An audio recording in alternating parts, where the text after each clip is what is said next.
आपल्या आवडत्या मालिकेचे संपूर्ण भाग मालिका प्रसारित झाल्यानंतर लगेचच पाहू शकता पूर्णपणे मोफत फक्त सन नेक्स्ट वर। तुझ्या आणि त्या आकाशमध्ये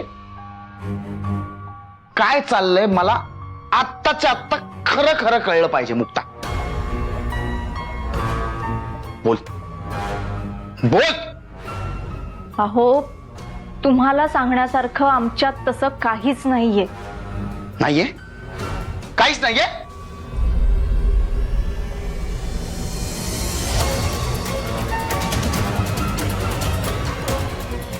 आपलं लग्न होण्याआधी तुझं एक लग्न मोडलं होतं ना? मोडलं होतं ना? का मोडलं? त्या मुलाला पण कळलं असणार तुझ्या आणि आकाश विषयी सगळं। हा, पण माझं लग्न मोडलं त्याविषयी ओविताईने तुम्हाला सगळं आधीच सांगितलं होतं आणि मी सुद्धा तुमच्यापासून यातलं काहीही लपवलेलं नव्हतं। हे मुद्दा लपवा छपवीचा नाहीये।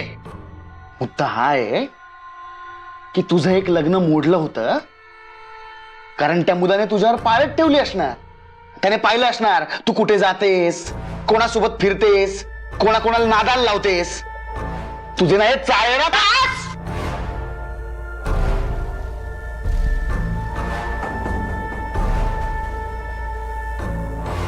माझ्याशी नीट शब्दात बोलायचं।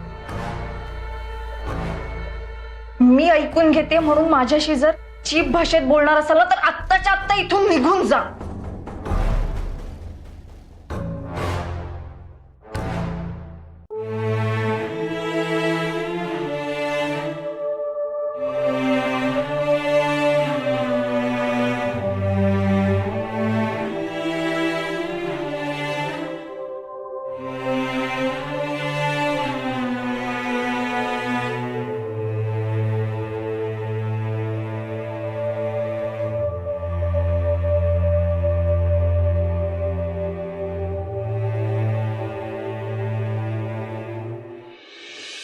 बाबा काय झालं? तुम्ही काही लपवताय का माझ्यापासून? नाही नाही का, काही नाही, खरंच काही नाही। नाही कसं? तुमच्या चेहऱ्यावरून कळतंय। काय झालंय सांगा, माझी शपथ आहे तुम्हाला। वृंदा, अगं अगं काही नाही। हे तुला इथे हॉस्पिटलमध्ये ऍडमिट केल्यानंतर तुझं ऑपरेशन करायला लागेल असं डॉक्टरनी सांगितलं। मग आता ऑपरेशनच्या पैशाची व्यवस्था करण्याच्या गडबडीमध्ये राणाने तुमचं राहतं घर गहाण ठेवलंय। काय? हो, मला जेव्हा त्यांनी हे सांगितलं ना तेव्हा मला सुद्धा असाच धक्का बसला। काय बोलायचं आता त्याला?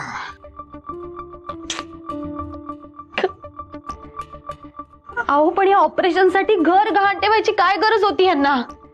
आणि इतकीच जर पैशांची गरज होती दुसरा काहीतरी मार्ग बघितला असता आपण। एका मुलाचे बाप झाल्यात ना तरी अक्कल नाही येते यांना। ए वृंदा, तू शांत हो ग, आता शांत हो। तू नको जास्त विचार करू याचा। आणि वृंदा, एक लक्षात घे, तू राणाने हे सगळं केलंय ना ते तुझ्यासाठीच केलंय, लक्षात घे। तुझ्या ऑपरेशनसाठी, तुझा जीव वाचवण्यासाठी म्हणून त्यांनी त्याचं राहतं घर गहाण ठेवलेलं आहे। पैसा काय, घर काय, सगळं मिळवता येईल हा, पण आपल्या माणसाचा जीव वाचवण्यासाठी स्वतःची संपत्ती, स्वतःचा पैसा यावर लाथ मारणारा राणासारखा जिगरबाज माणूस मिळणं फार कठीण आहे, बरोबर का?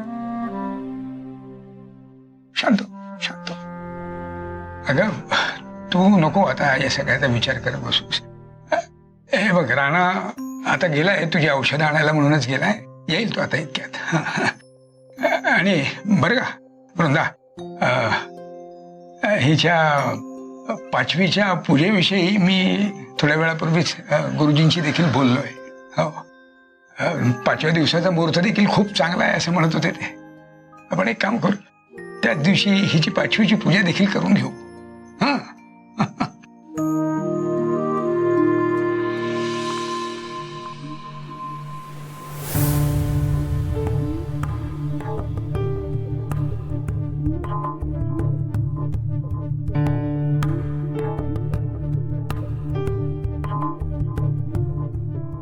सॉरी, मी रागाच्या भरात जरा जास्तच बोलून गेले. पण खरंच मला तुम्हाला दुखवायचं नव्हतं. प्लीज तुम्ही आतमध्ये या आणि झोपा.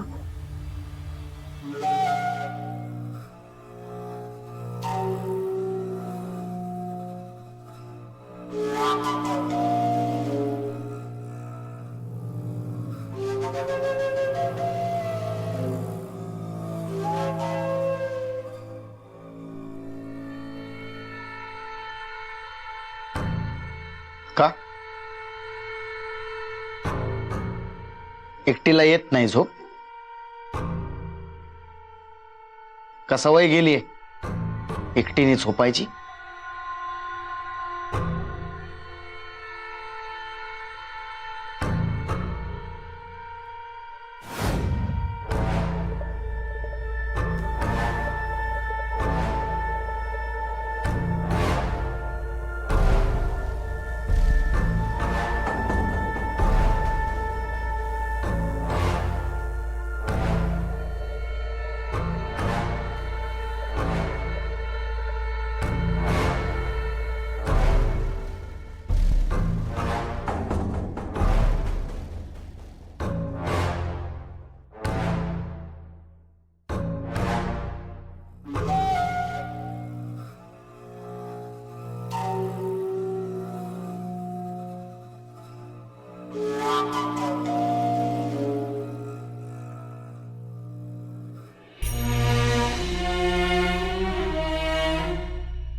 का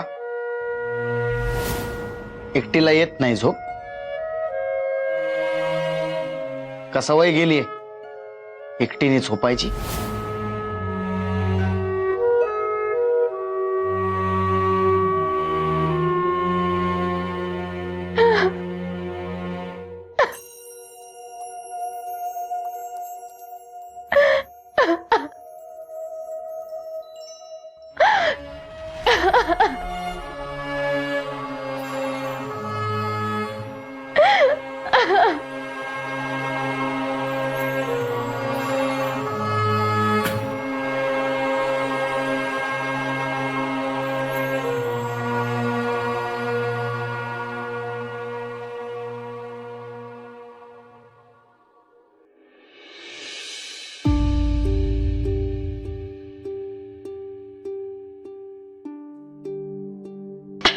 सावकाश सावकाश सावकाश सावकाश सावकाश सावकाश.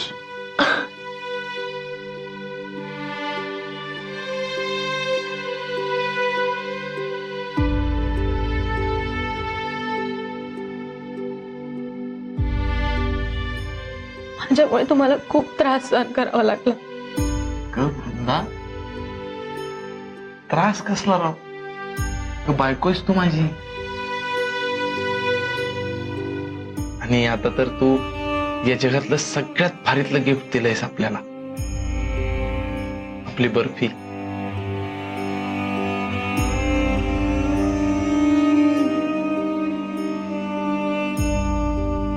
उलट मला आता असं वाटू राहिलंय का तुझंच नशीब किती बकवास आहे. म्हणजे बघ ना, माझ्यासारख्या बिंडो फुटकं नशीब असलेल्या माणसाशी तुझं लग्न झालं. अहो, असो, आता ते सगळं सोड आणि आता तू फक्त आराम करायचास.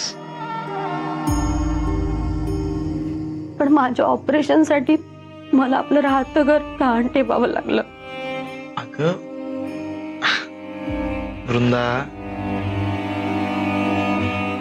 तुझ्यासाठी आणि या आपल्या बर्फीसाठी एक काय अशी 10 घरं घाण ठेवू आपण. त्यात काय एवढं? मला सांग, तू आणि ही आपली छोटी बर्फी आपल्या आयुष्यात नसतीच तर मग बंगला मिळो किंवा एखादं विमान मिळो तर काय सुख आहे? मला सगळं कळतंय तुमचं, पण आता आपण दोघेच नाही आहोत, तिघे होत आपण. आपल्या डोक्यावरचं छप्पर असं गहाण असेल आणि पुढे पण आपल्याला पैसे नाही मिळाले तर काय करणार होत आपण? बास बास आता. तूच बोललीस ना, आई बाबा झालोय आपण. पॉझिटिव्ह विचार कर ना जरा. हा बघ, ह्या आपल्या परीच्या रूपानं आपल्या घरात एक लक्ष्मी चालली. आता तू बघ आपली कशी भरभराट होती. येत्या काही वर्षातच या आपल्या बर्फीच्या पायगुणानं आपल्या घरात लय पैसा, लय समाधान आणि शांती येईल. डोंट वरी. आणि मग एक दिवस आपण आपल्या घरासारखी अजून 10 घरं घेऊ.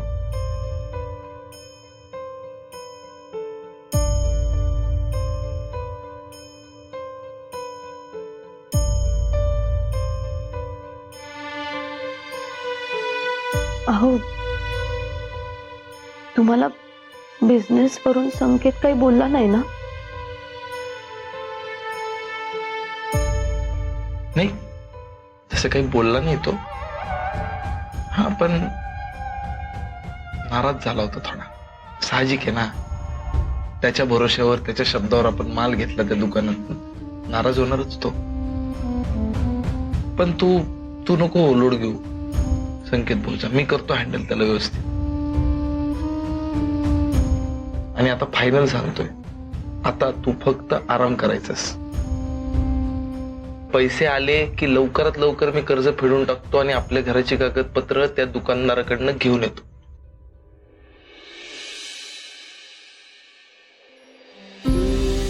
बर्फी,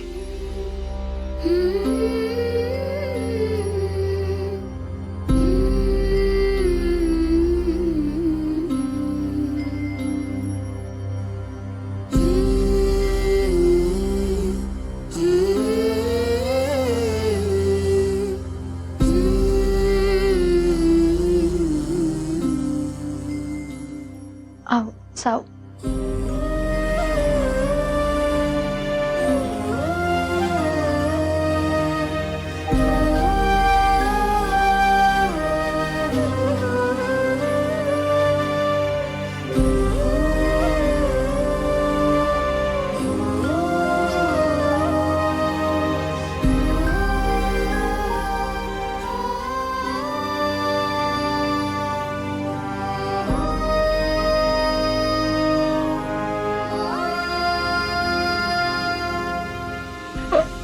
अहो, साव.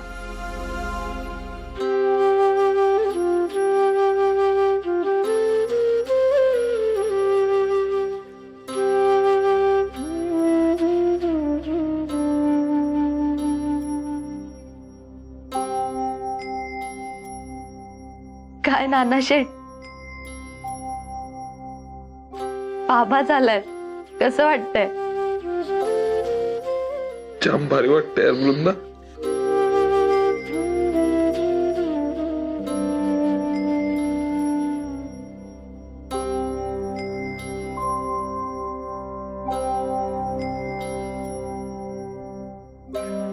सावकाश.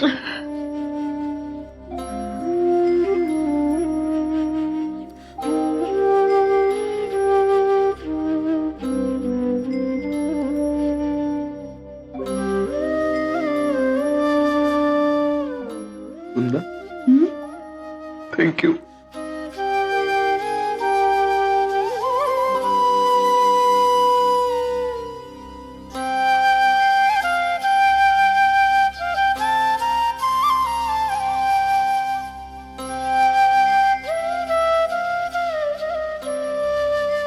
काय रे, कशी आहे आता वृंदाची तब्येत?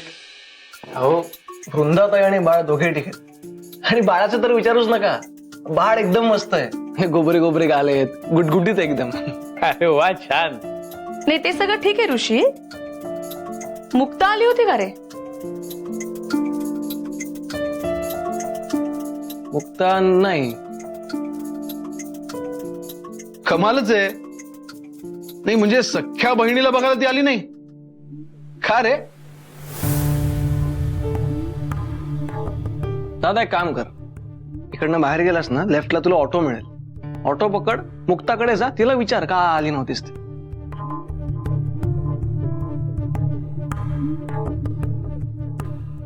ऋषी, केदार तुला सरळ विचारतोय, मग सरळ उत्तर दे ना. मुक्ता आली होती का? सांगितलं ना नव्हत्या. नाही ऍक्च्युली ती आली होती, नंतर संकेत तिला घेऊन गेला सोबत. हेच तो तिला घेऊन गेला ना परत. मग तूही वेदाला घेऊन यायचंस परत का? सोडून आलास तिला तिकडे?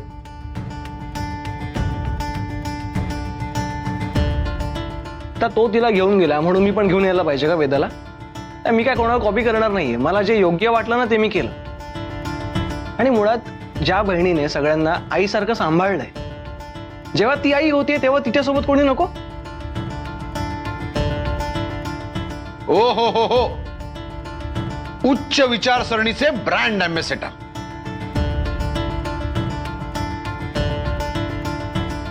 ऋषा, तुझा प्रॉब्लेम काय माहितीये? तुझा ना वेदावर जरा सुद्धा कंट्रोल नाहीये. मॅडम म्हणतात की मी माहेरी जाते राहायला, आणि आमचे साहेब म्हणतात हो जा की.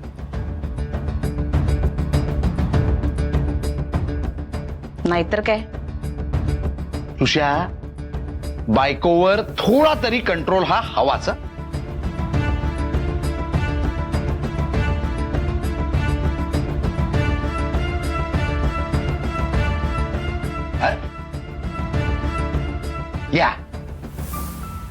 याच्या समोर ना कितीही डोकं आपटा, काही फरक पडणार नाही. चल.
संकेत, संकेत, संकेत, हे संकेत उठ. काय? अरे काय काय, मुक्ता नाहीये घरात. काय? हो, अरे मुक्ता नाहीये घरात. तुम्ही नीट शोधलं का तिला घरात? अरे शोधलं आम्ही सगळीकडे, कुठेही नाहीये ती. ए बाबा, इथं नको बोलत बसू तू. आधीच एक सून गमावली, आता दुसरी पण गमावणं म्हणजे. तू उठ ना, तू जा आधी शोधून आण कुठे गेली ती. हो हो, बघतो बघतो मी. कुठे गेली असेल पोरगी?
मुक्ता तू तू इथे बसलीस. मी तुला सगळीकडे शोधत होतो.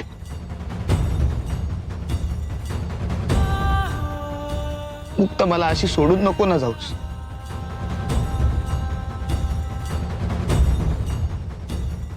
मी काल जे बोललो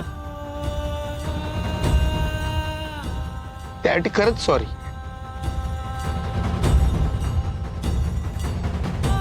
मी नव्हतं चिडायला पाहिजे तुझ्यावर.